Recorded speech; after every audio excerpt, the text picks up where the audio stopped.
Hola a todos y cada uno de los que estáis presentes a través de los diferentes medios de comunicación que estamos transmitiendo este servicio de culto en este sábado 29 de agosto.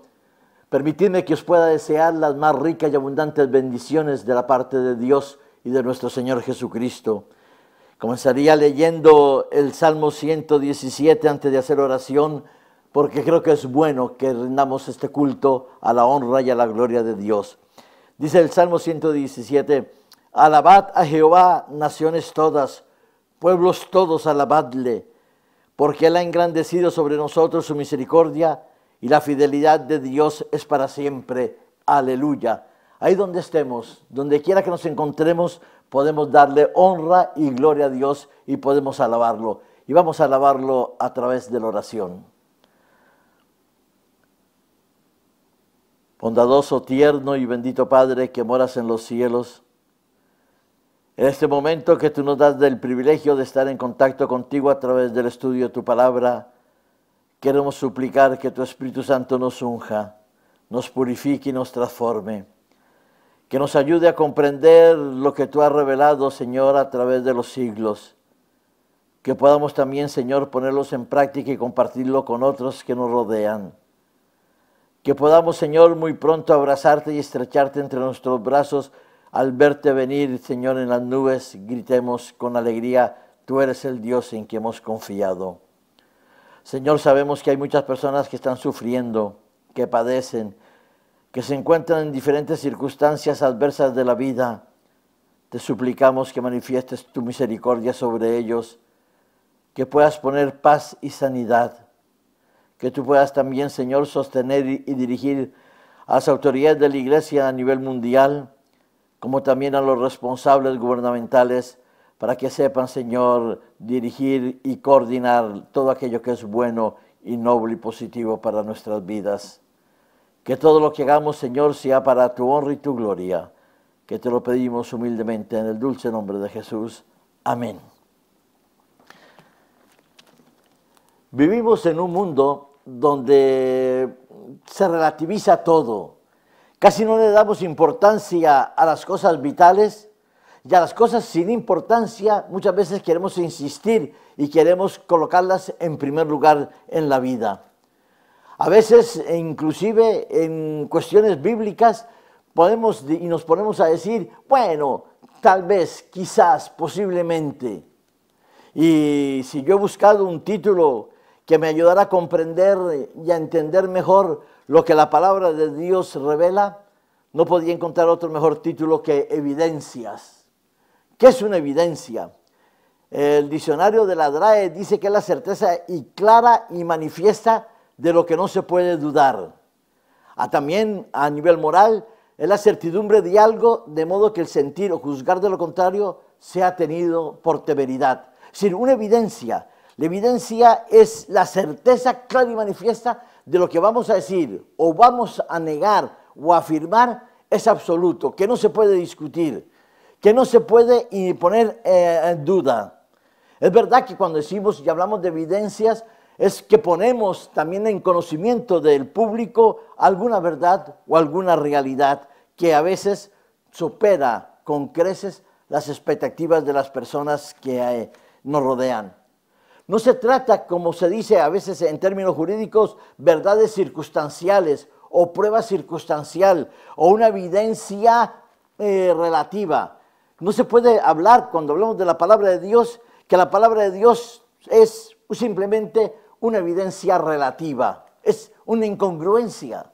La palabra de Dios tiene revelaciones que son evidentes, que son indiscutibles, que no podemos negarlas, que están ahí, que han sido dadas por Dios para nuestra instrucción, para que nos pueda guiar por el camino y por el sendero de la vida, para que nos prepare al encuentro con Dios, para que nos ayude a vivir una relación armoniosa entre unos y otros.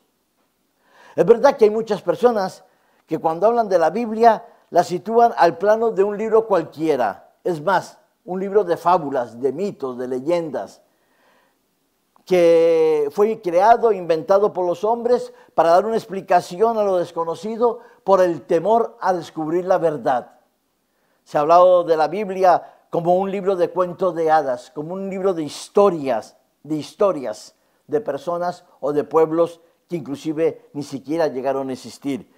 Es por eso que hay evidencias arqueológicas que comprueban que las evidencias que la Biblia menciona, las verdades que la Biblia menciona, son reales. Por ejemplo, nosotros tenemos las ciudades de Sodoma y Gomorra. Se decía que no existían, que Sodoma y Gomorra no habían existido en ningún lugar, pero sin embargo, no hace muchos años, en unas excavaciones en Tel Mardik, se descubrió que era el sitio de la ciudad de la zona de Elba, y ahí en 15.000 tabletas aparecieron escritas muchas cosas, entre otras aparecen mencionadas las ciudades de Sodoma y Gomorra. La arqueología ha dado una comprobación, una prueba evidente que la historia del Génesis era real, como mínimo en los casos de Sodoma y Gomorra. Pero hay otras estructuras otros elementos arqueológicos que se han podido comprobar hoy en día y que vienen a confirmar lo que la palabra de Dios decía. La Torre de Babel, el Palacio de Jericó, el Templo de Baal, que es conocido como el Berit Imsiquem, el Estanque de Gabaón, o el Palacio de Babilonia, y ese Palacio de Babilonia recuerda la importancia vital para nosotros como estudiantes de las profecías bíblicas, porque es ahí donde Daniel vivió y convivió y donde pudo ver escrita en las paredes de aquel templo la famosa frase Mene, Mene, Tekel Ufarsin. También está la casa de Pedro en Capernaum. Estas son pruebas que la historia y la arqueología nos dicen que es verdad.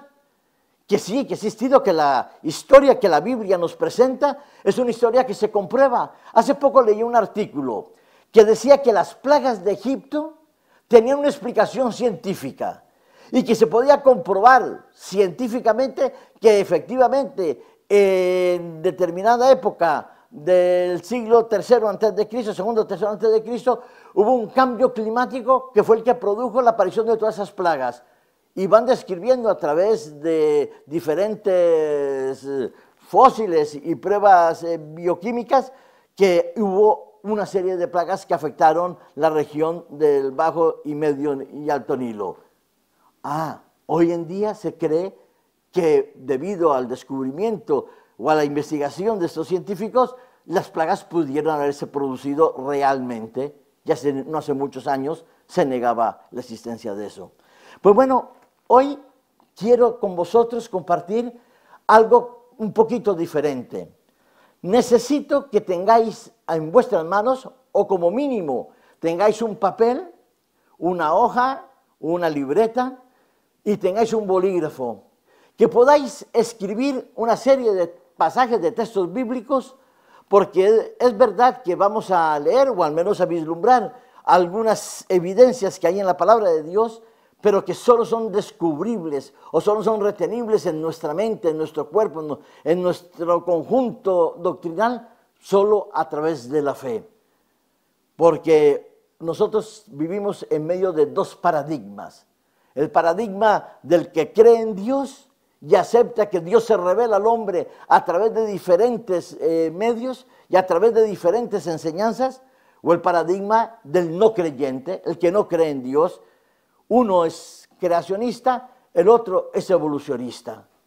Pero si queremos ver lo que la Biblia nos enseña, yo he pensado que sería bueno hablar de 7 paradigmas, 7 evidencias, 7 verdades, 7 revelaciones de la palabra de Dios. Hay muchas más.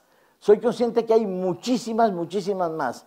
Posiblemente en otro culto puedo abordar otras 7 evidencias diferentes, evidencias que me van a acercar a una experiencia personal con Cristo, que me van a ayudar a crecer en la fe e indudablemente me ayudarán a convivir mejor entre unos y otros. La primera evidencia que yo quiero mencionar con vosotros es la evidencia de la creación. Nadie estaba el día de la creación, como tampoco nadie estuvo el día ni la hora para los evolucionistas del famoso Big Bang. Los dos son 2 planteamientos, 2 paradigmas, dos principios de interpretación de la existencia de la vida. Pero la Biblia me dice que la creación es un hecho real, que se produjo, que lo fue creado por Dios, que es una creación, como decimos algunas veces, ex nihilo, que Dios dijo, como dice el salmista, el Salmo 33:9, Dios habló y eso existió. Génesis capítulo 1 y capítulo 2 nos dice que al comienzo solo existía Dios, solo estaba Dios. No es que Dios y la nada, como si la nada existiera. No, la nada no existe. Existe Dios. Y Dios desde su interior expresa el deseo de crear vida, de crear espacio, de crear firmamento, de crear el cosmos. Y el cosmos infinito, que ante hoy nosotros nos descubrimos la cabeza y vemos los millones de estrellas y de galaxias y decimos cuán grande y cuán maravilloso es Dios. En Génesis capítulo 1 y 2 dice, y Dios dijo y existió. Eso es una afirmación. No es a discutir o no es a buscar la prueba de que eso existió. La Biblia me dice que Dios existió. Colosenses capítulo 1, 15 y 17 nos dice que Jesucristo es el coautor de la creación. Él estuvo presente en la creación. Por Él, para Él y por Él existe todo. Él es el principio.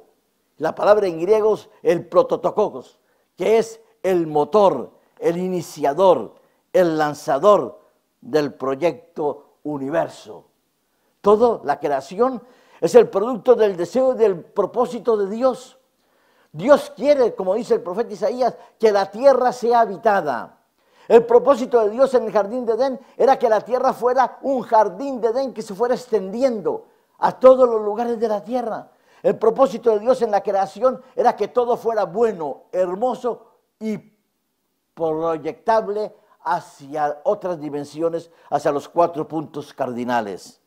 La creación de Dios es una realidad y un propósito también.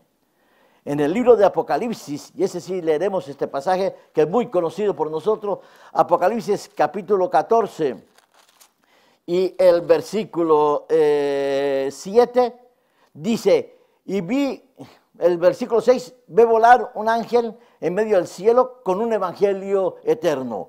Se va a predicar a toda tierra, tribu, pueblo, nación y lengua.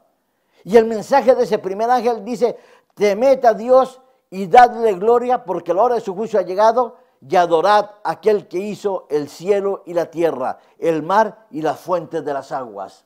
Es decir, en el libro del Apocalipsis, concluyendo la historia de la humanidad, se invita a que la humanidad entera le dé honra a Dios porque Él es el creador del universo. No se trata de tenerle miedo, tenerle respeto, tenerle reverencia, tenerle el reconocimiento que se le debe, la alabanza que se le debe a Dios porque Dios es el creador. La creación es la gran primera verdad en que se asienta el mensaje de la Biblia. Hay un Dios creador, no un Dios evolucionista, no un Dios semicreacionista como se está queriendo predicar cada vez más y más en las iglesias cristianas. Se nos dice, se nos quiere plantear en diferentes medios universitarios que Dios creó una base, un inicio, y después en un proceso evolutivo se fue llenando la tierra, se fue completando, se fue organizando, se fue distribuyendo la creación y la naturaleza. No, la Biblia dice que Dios creó todo con su palabra. El dabar que aparece en Génesis es el hecho de que Dios crea, Él es el que tiene el poder de hacerlo. Y Apocalipsis 14, que va concluyendo la historia de la humanidad, dice que se adora a Dios porque Él es el creador. Esa es la primera gran verdad a la cual yo debo reflexionar cada día, no solo el sábado. Mirad, el día se basa en el movimiento de rotación de la tierra. La tierra gira sobre ella misma, produciendo el día y la noche. El mes depende del movimiento de la luna, que la luna alrededor de la tierra va a marcar los ciclos del mes. el movimiento de traslación de la Tierra alrededor del Sol va a marcar los años. Pero ¿cuál es el movimiento geofísico que va a marcar el ciclo de la semana? Ninguno, ninguno. Se ha querido cambiar el ciclo semanal, se ha querido hacer las décadas, se ha querido dividir la semana 3-1-3. En realidad, la palabra de Dios dice que es 7 días que Dios creó los cielos y la tierra, pero el séptimo lo que creó fue una relación personal, profunda entre Dios y el hombre y entre el hombre y Dios. La segunda verdad que me gustaría poder presentar y compartir con vosotros es la verdad de la encarnación de Cristo. La encarnación de Cristo ha sido largamente debatida. Se ha hablado de que Jesús no era Dios ni es Dios, que era una apariencia de. Se ha hablado de que Jesús fue una especie de profeta especial que antes de morir huyó hacia las zonas de la India y ahí vivió con María Magdalena y procreó y tuvo su descendencia. Otros dicen que Dios, cuando se manifiesta a María a través del Espíritu Santo, lo que hace es una especie de simbolismo, ¿no? La segunda verdad que la Biblia, lo que yo deseo detenerme en esta mañana con vosotros, es que Dios se manifestó en carne y hueso en Jesucristo aquí en la tierra. Isaías capítulo 9, podemos leerlo en Isaías capítulo 9, versículo 6, tenéis los versículos ahí para que lo podáis copiar, podéis comprobar todo lo que nosotros vamos a leer en esta mañana. Isaías capítulo 9, versículo 6 dice: porque un niño nos es nacido, hijo nos es dado, el principado sobre su nombre, se llamará admirable, consejero, Dios fuerte, Padre eterno, príncipe de paz. Es verdad que tiene un cumplimiento temporal en el nacimiento de un niño en aquella época, pero ningún niño, por muy privilegiado que fuera de aquella época, podría llamarse admirable, consejero, Dios fuerte, Padre eterno, príncipe de paz. Es por eso que Lucas y Mateo, Lucas en el capítulo 1 y el evangelista Mateo en el capítulo 1 van a sintetizar, van a resumir, van a concretar el cumplimiento de la profecía de Isaías capítulo 9 en la persona de Jesucristo. Y le van a emplear todos esos absolutamente términos que nosotros acabamos de leer, porque para ellos, para los autores de los evangelios, indudablemente Jesús es Dios en la tierra, Dios con nosotros.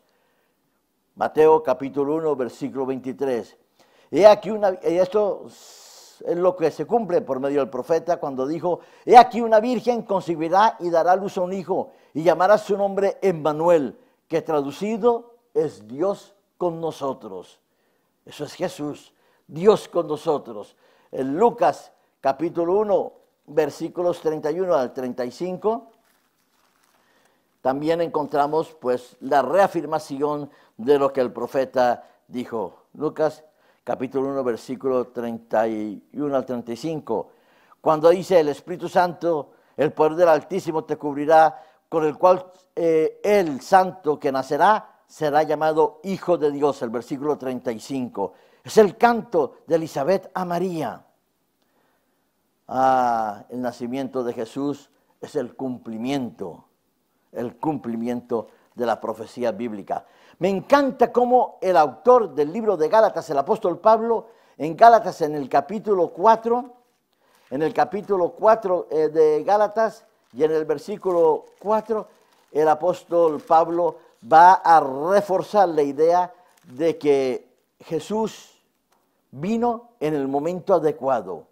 Gálatas capítulo 4, versículo 4. Pero cuando vino el cumplimiento del tiempo, Dios envió a su Hijo, nacido de mujer y nacido bajo la ley. Es decir, Cristo, Jesús, nace en un tiempo determinado. Lucas en el capítulo 2 va a describir los tiempos en que nació Jesús. Pero dice que era el tiempo adecuado, el tiempo del cumplimiento profético. Nació dentro de un contexto del judaísmo para liberarnos del mundo de pecado. Dios nos da el principio, el maravilloso regalo de la plenitud de Dios en Cristo.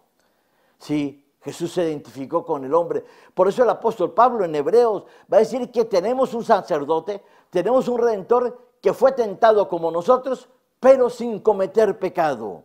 La encarnación, es decir, la presencia de Dios en la tierra, en Cristo, garantía de nuestra salvación, identificación con nuestro dolor y promesas de redención a muy pronto cumplirlo.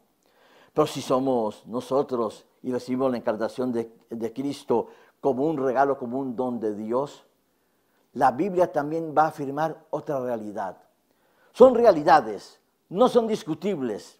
Para mí son evidencias claras y rotundas. Y la tercera realidad que me gustaría pensar en vosotros es la universalidad del pecado. En Romanos capítulo 3, en Romanos capítulo 5, en Isaías capítulo 1, versículo 5, destacan algo. Todos los seres humanos, absolutamente todos los seres humanos, somos pecadores. Hemos sido pecadores desde que entró el pecado en el mundo, desde que Adán y Eva se apartaron de Dios. Y hasta el día de hoy, todos nosotros somos pecadores. No hay ni uno solo bueno, ni uno solo que pueda justificarse a sí mismo. No hay nadie que pueda decir, yo no he pecado. Mirad, todos pecamos y todos hemos pecado, porque nuestra naturaleza es frágil, es débil. Voy a decir, es como una ley genética. Se dice que las leyes genéticas, las leyes de la herencia, en cierta manera nos predisponen a sufrir determinado tipo de enfermedades o a tener diferentes tipos de comportamientos. Yo tengo un ejemplo claro de la genética en mi propia familia. Mi madre sufría problemas de columna, yo sufro de problemas de columna, mis hermanos sufren de problemas de columna, algunos nietos míos tienen problemas de columna, pues hay algo genético que está marcado ahí, en el gene de la estructura ósea, en algún microcorte del ADN o del ARN hay un fallo, hay un gen que no ha cumplido bien su labor de réplica. Tenemos un problema de columna. Pues el pecado es más o menos eso. En el pecado desde que entró en el mundo, como dice el apóstol Pablo en Romanos 5, el pecado entró por un hombre, Adán. Y su cadencia degenerativa nos ha afectado a todos hoy en día. Nosotros pecamos por omisión, muchas veces. Es decir, evitamos hacer el bien que sabemos que tenemos que hacer. Ese es pecado por omisión. Yo no hago el mal, no me meto con nadie, pero no evito que alguien haga el daño a otra persona. Me quedo tranquilamente como un ser pasivo frente a la indignidad de un acto que se puede estar cometiendo.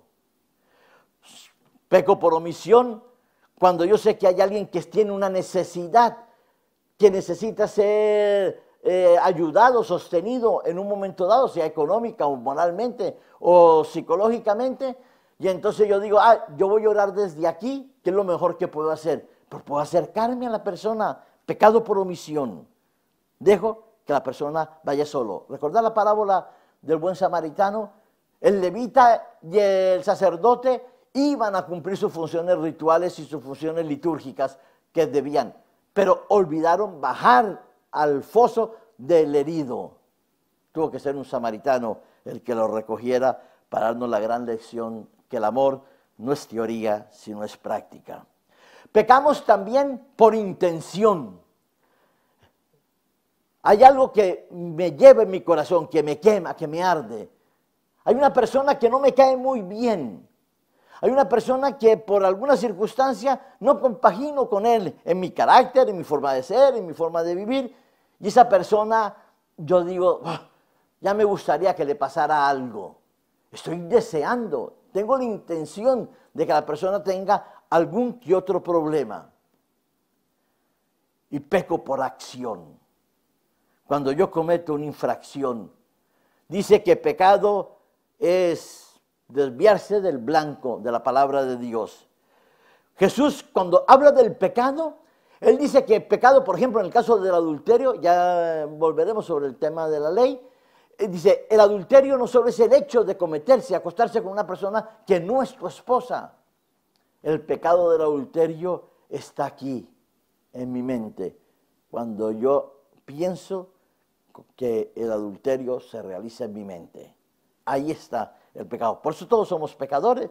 Por eso nosotros no podemos salvarnos a nosotros mismos. No podemos ofrecernos en sacrificio para redimir a los otros. Indudablemente es imposible poderlo hacer. La evidencia siguiente tiene que ver con lo que estoy hablando. Es que si los hombres somos unidos todos, nos hacemos de la misma, digamos, de la misma especie, por la universidad del pecado, es porque la ley sigue estando en vigor. Es la vigencia de la ley, el valor y la vigencia de la ley. Jesús en el Evangelio de Mateo capítulo 5, versículo 17, afirma lo siguiente. Mateo 5, 17. No penséis que he venido para abrogar la ley o los profetas. No he venido para abrogar, sino para cumplir. Declaración extraordinaria, porque hay muchos creyentes, muchos cristianos que dicen que la ley era para el Antiguo Testamento, para los israelitas, pero que nosotros vivimos bajo la gracia, estamos exentos de la ley. Pero Pablo dice que la ley es la que me señala el pecado, que la ley es la que me demuestra en qué condición me hallo yo en mi relación con Dios y en mi relación con mi prójimo. La ley es la que dice en Gálatas 3:24, la ley es un ayo, es un pedagogo que me conduce a los pies de Cristo. Cada vez que yo me aparto de Dios, cada vez que yo me alejo de mi Señor Jesucristo, la ley está ahí para indicarme que yo me estoy apartando del camino. Esta mañana oí una reflexión, ya era de una semana más o menos pasada, que decía que un grupo de excursionistas siguió un GPS. Y este GPS, un grupo misionero, lo llevó al fondo de una cañada. La carretera no tenía salida y quedaron todos metidos en el fondo de la cañada. Ese GPS estaba equivocado. La ley de Dios no se equivoca. La ley de Dios subraya mi realidad existencial. Yo tengo tendencia al pecado, por eso necesito que la ley me marque las causas. Por eso Jesús dijo, no he venido a abolirla, he venido a cumplirla. Es decir, he venido a darle la verdadera dimensión. Y cuando leemos detenidamente el Evangelio de Mateo o el Evangelio de Juan, y vamos a ver los valores tanto de la ley ritual como de la ley moral, cómo Jesús la espiritualiza, la amplía, le da una dimensión mucho más profunda, mucho más certera para cada uno de nosotros. Sí, la ley es absolutamente necesaria para nosotros. Pero ¿me puedo yo justificar? ¿Me puedo yo salvar por mí mismo? Dice la justificación por la fe. Nadie es justificado por la fe. Perdón, nadie es justificado por las obras. Somos justificados por la fe. Nosotros somos justificados por el amor de Cristo, por la santidad que Él nos quiere transmitir a través de su vida. El apóstol Pablo, en Romanos capítulo 8, él va a expresar una liberación de todos los seres humanos, una liberación extraordinaria. El hombre pecador dice, miserable de mí, capítulo 7, versículo 24, ¿quién me librará de este cuerpo de muerte? Y entonces le contesta el mismo apóstol Pablo a ese hombre que sufre por el pecado, gracias doy a Dios por Jesucristo Señor nuestro. Con la mente sirvo a la ley, con la carne soy esclavo del pecado, pero versículo 1 del capítulo 8, no hay ninguna condenación para los que están en Cristo Jesús, los que no andan conforme a la carne, sino conforme al Espíritu.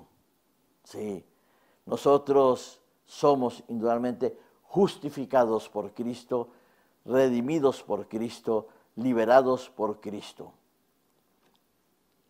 Ahora, si yo soy justificado por Cristo, si Cristo me ha perdonado, me ha redimido de mis pecados, yo puedo vivir haciendo cualquier cosa? ¿Puedo vivir pasando olímpicamente de la enseñanza de la palabra de Dios? Es lo que nosotros llamamos la santificación. Me gustaría que leyéramos algunos versículos, no vamos a poder leer todos por el tiempo, pero en Mateo capítulo 5, versículo 29. Mirad cómo expresa Jesús una necesidad de cambiar de estilo de vida. El ojo va a representar el conocimiento, va a representar la luz que guía al ser humano en su interior. Y en Mateo 5, 29 y 30 dice, por tanto, si tu ojo derecho te es ocasión de caer, sácalo y échalo de ti, pues es mejor que te pierda uno de tus miembros y no que todo tu cuerpo sea echado al fuego. Y si tu mano derecha te es ocasión de caer, córtala y échala de ti, pues es mejor que se te pierda uno de tus miembros y no que todo tu cuerpo sea echado al fuego. Jesús está diciendo, mira, si tu tendencia natural te lleva a pecar, más vale que te detengas y que observes por qué te llevas a esa situación de pecado. Porque es necesario que te apartes de ese camino, que pierdas esa iluminación equivocada de tu mente, que cambies de tu actitud, de tu vida. En el Evangelio de Juan nos encontramos con un episodio, Juan capítulo 8, versículo 1 al versículo 11. Hay una mujer, dice el texto, el versículo 2 del capítulo 8 de Juan, que esa mujer había sido sorprendida en el mismo acto del adulterio. Es decir, habían estado, y a mí me sorprende la actitud de todos esos acusadores que están ahí, porque si la cogieron en el mismo acto del adulterio, es que ellos estaban o a la puerta o a la ventana de la casa de esta mujer. No evitaron que la mujer pecara. A veces yo he escuchado a cristianos que dicen, ya se le veía venir a esa persona. Si veías que esa persona iba a caer, iba a pecar, ¿por qué no hiciste nada para evitar que la persona pecara? ¿Por qué no la ayudaste a que no cayera en el pecado? No, ellos estaban ahí, estaban espiándola, estaban mirándola para poder acusar a Jesús. Ella en realidad les importaba un comino, como solemos decir, y la pusieron en medio. La acusaban y que quería que Jesús dijera qué debían hacer, si cumplir una ley mosaica o dejarla en libertad. Una trampa para Jesús que en otro momento podremos analizar. Jesús no cae en la trampa. Jesús lo que se pone es a mostrar que con la actitud de cada uno de ellos, el pecado es el que está dominando y reinando en sus vidas. Cuando se quedan todos absolutamente callados, enmudecidos por la sabiduría de Jesús y no teniendo la fuerza moral de lanzar la primera piedra para poder lapidar a aquella mujer, el versículo 11 me encanta, porque dice que Jesús le dijo a aquella mujer, yo no te condeno, vete. Si la justifica, le da el perdón, le otorga una nueva oportunidad, vete, vete, sal, huye, cambia, porque le dice, no peques más. Lo que tú hiciste en el pasado está mal hecho.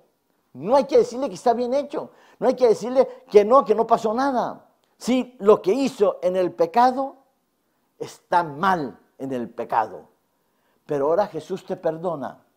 Jesús te da una oportunidad de vida. Hay gente que te está rodeando, que te está mirando todavía. No vuelvas a caer, no vuelvas a dejarte llevar por tus deseos, por tus instintos, por tus necesidades. Conocí una mujer prostituta que me decía, mira Paco, a mí no me gusta ser prostituta, pero lo ejerzo porque necesito dar de comer a mis hijos. Es quizás buscar una solución súper equivocadísima, pero ella encontraba que era justificable el hacerlo eso para dar de comer a sus hijos. No la juzgo, solo le dije aquella vez, mira, Dios te puede dar una oportunidad de encontrar otra manera de salir adelante con tus hijos. Jesús le dice a la mujer, vete y no peques más. En 1 Corintios capítulo 6, versículos 9 y 11, el apóstol Pablo destaca que la relación con Cristo es perfecta, es completa, es total, es capaz de cambiarnos de vida, pero que también nosotros nos encontramos en un conflicto interior y con una historia pasada. Pero del versículo 9 al versículo 11 le dice, ¿no sabéis que los injustos no heredarán el reino de Dios? No erréis, ni los fornicarios, ni los idólatras, ni los adúlteros, ni los afeminados, ni los que se echan con varones, ni los ladrones, ni los ávaros, ni los borrachos, ni los maldicientes, ni los estafadores heredarán el reino de Dios.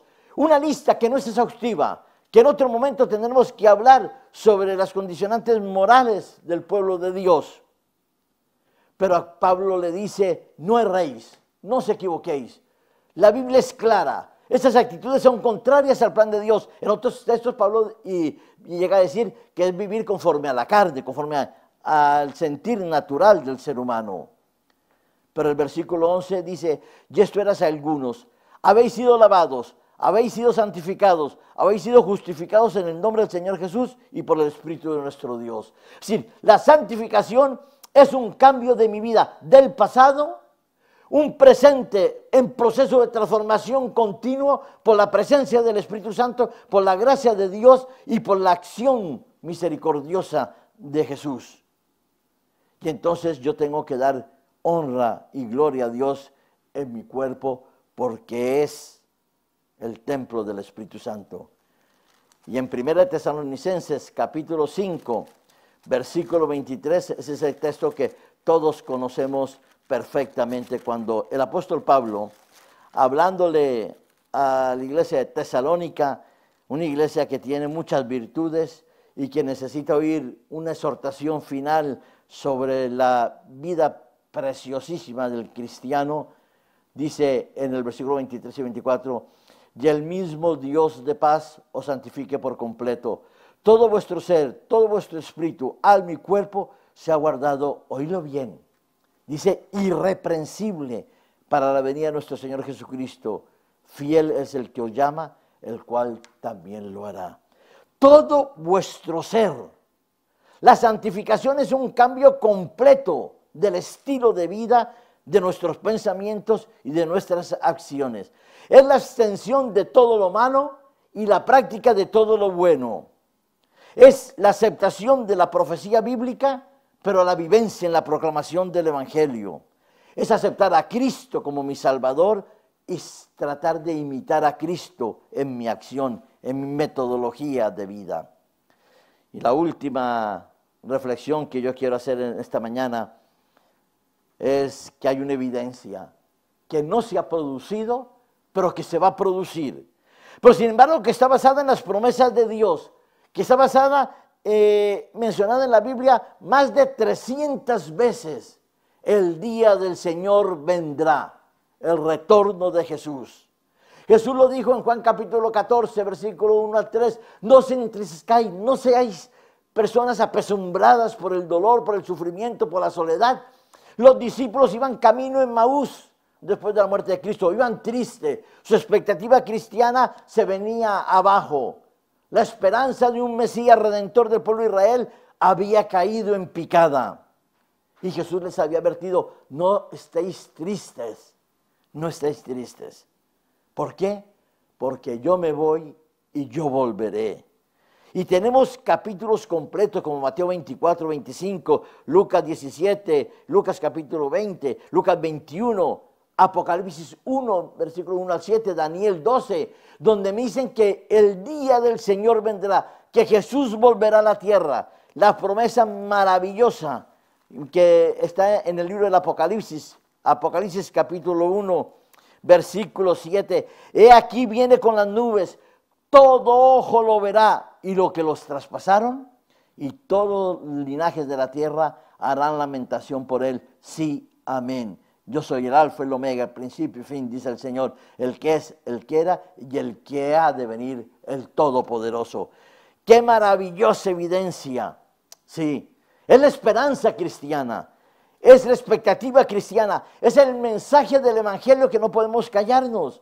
Es verdad, Dios es el creador, Jesús es el creador, Jesús se vino en la tierra, Dios en la tierra, todos los seres humanos somos pecadores, todos los seres humanos necesitamos ser justificados, todos los seres humanos vamos en un proceso o deberíamos ir en un proceso de santificación, porque la ley nos muestra la realidad nuestra, de nuestra existencia, pero todo pasa, todo sucede porque hay una promesa en la Biblia. He aquí, yo vengo pronto, termina el libro del Apocalipsis. Jesús vendrá muy pronto. Jesús espera que tú y yo estemos viviendo conforme a la evidencia bíblica, en santa y casta manera piadosa de vivir, practicando la verdadera religión, que es atender al que sufre, consolar al que llora y vivir en armonía con la esperanza de Dios en nuestro corazón. Que Dios te bendiga, que Dios te proteja, que Dios te guarde y te libre de todo mal. Es mi deseo y oración para este día y para siempre. Amén.